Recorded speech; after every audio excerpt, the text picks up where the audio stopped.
2006 October 12-ന് രക്താർബുദം ബാധിച്ചു മരിക്കുകയായിരുന്ന 15 വയസ്സുള്ള Carlo അക്യൂറ്റസിന്റെ അന്ത്യകർമ്മങ്ങൾ നടത്താൻ തന്നെ വിളിപ്പിച്ചതായി ഫാദർ മാർസലോ ബെല്ലിനി വിശദീകരിക്കുന്നു. കാർലോ വിശുദ്ധ കുർബാന സ്വീകരിച്ചതോടെ വാക്കുകൾ കൊണ്ട് വിശദീകരിക്കാൻ കഴിയാത്ത ഒരു അഭൗമ വെളിച്ചത്താൽ കാർലോയുടെ മുഖം പ്രകാശിക്കാൻ തുടങ്ങി.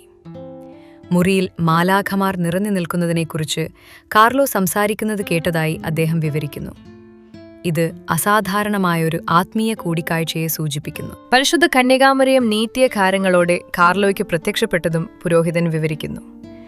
ഫാദർ ബെല്ലനി പറയുന്നതനുസരിച്ച് കാർലോ മരിച്ച സമയത്ത് മുറിയിൽ നിന്നും എന്തോ ഒന്ന് മുറിവിട്ട് സ്വർഗത്തിലേക്ക് മുകളിലേക്ക് മിന്നൽ വേഗത്തിൽ എടുക്കപ്പെട്ടു. തന്റെ നീണ്ട പൗരോഹിത്യ ജീവിതത്തിൽ ഇതുവരെ അത്തരമൊരു അനുഭവം ഉണ്ടായിട്ടില്ല എന്നും ഫാദർ ബെല്ലനി പറയുന്നു. വർഷങ്ങളുടെ മൗനത്തിനു ശേഷം തന്റെ അനുഭവം ലോകവുമായി പങ്കുവെക്കാൻ ഇപ്പോൾ താൻ തയ്യാറായത്, താൻ കണ്ട കാര്യങ്ങൾ, മരണം, മരണാനന്തര ജീവിതം, ആത്മീയ യാഥാർത്ഥ്യങ്ങൾ എന്നിവയെക്കുറിച്ചുള്ള പരമ്പരാഗത വിശദീകരണങ്ങളെ വെല്ലുവിളിക്കുന്നുവെന്ന് അദ്ദേഹം വ്യക്തമാക്കുന്നു.